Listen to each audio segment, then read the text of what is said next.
Денеска православната црква ги празнува преподобниот Висарион, преподобниот Иларион Нови и преподобните маченички Архелаја, Текла и Сузана.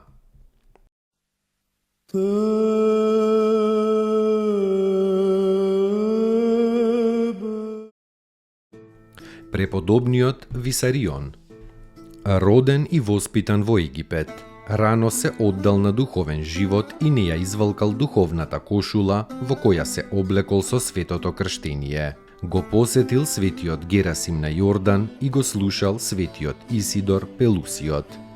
Телото свое го победувал со голем пост и бдение, но овој подвиг го криел по можност од луѓето. Еднаш 40 дена стоел на молитва не јадејки и не спиејки. Една иста мантија носел и лете и зиме. Имал голем дар на чудотворство. Постојано место на престол немал, туку до длабока старост живеел по гори и по долини. Исцелувал болни и правел многу други чуда во корис на луѓето, а на слава на Бога. Се упокоил мирно во 466 година. Во грчкиот пролог овој светител се споменува по 20 февруари.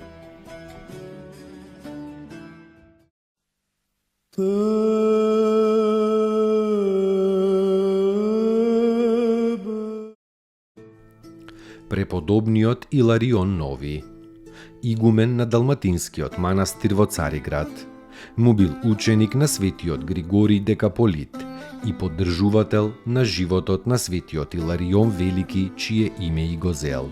Моќен во молитвата и истраен и храбар во страдањето, а страдал многу за иконите во времето на лошите иконоборечки цареви, Лав Ерменецот и другите.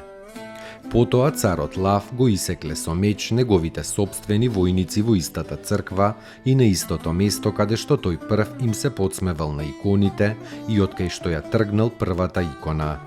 Тогаш светиот Иларион бил пуштен од темницата, но за малку. Повторно бил мачен и чуван во темница се до правоверната царица Теодора. Бил видовит и прозорлив. Ги видел ангелите Божји како ја однесуваат на небо душата на светиот Теодор Студит. Угодувајќи му на Бога, се упокоил во Царството Небесно во 845-та, во својата 70-та година.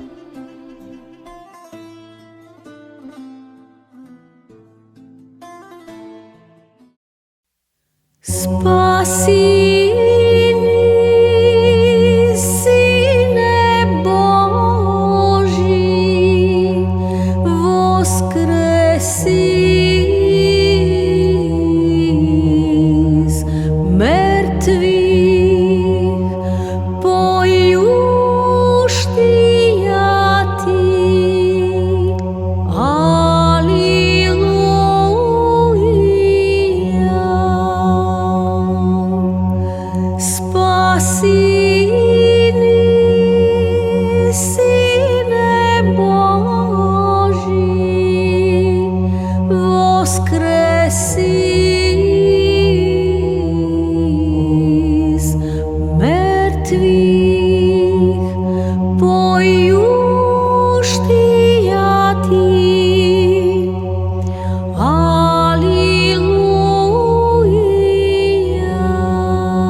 Христе Боже, смертiju смрт поправи.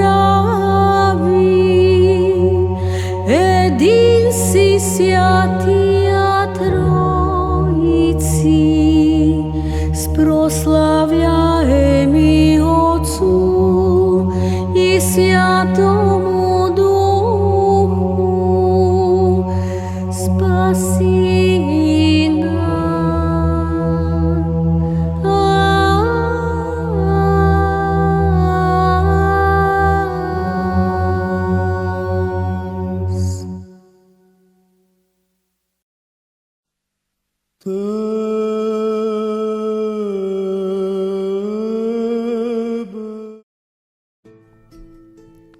Преподобните маченички Архелаја, Текла и Сузана, како монахињи, чисти и девствени, се подвизувале во еден незнаен манастир близу до Рим. Но кога настанало гонењето на христијаните под злобниот цар Диоклецијан, тие избегале во Кампанија и таму се населиле близу до градот Ноле. Нивниот свет живот не можел да се скрие од луѓето, кои од околните места почнале да доаѓаат кон нив, барајки совет, поука и помош за разни маки и болести. Но најпосле незнабожците ги фатиле и ги извеле пред суд. Тие јавно и слободно ја исповедале верата во Христа. Кога судијата Леонти ја прашал светата Архелаја за верата Христова, таа одговорила: со силата Христова ја поништувам силата ѓаволска. Луѓето ги учам на разум да го познаваат единиот вистински Бог, а со името на мојот Господ Исус Христос, единородниот Син Божи, им се дава преку мене, слугинката Негова, здравје на сите болни. Сите три девици биле тепани, со врела смола поливани, во темница со глад измачувани и на крајот со меч исечени. Кога биле изведени на губилиштето, им се јавиле ангели, кои некои од джелатите ги виделе и толку се исплашиле од тоа што не смееле да го кренат мечот на светите девици. Но овие ги охрабриле да ја извршат својата должност. И така биле исечени како јагниња во 293 година и се преселиле во Царството Христово за во вечноста да се одморат и да се насладуваат со гледањето на лицето Божјо.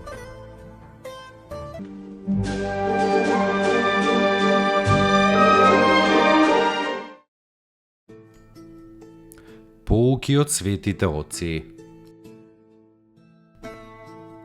Кога со болка слушаш за тугите страдања, тоа е љубов.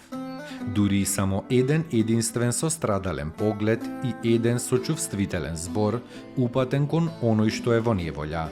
И тоа е љубов.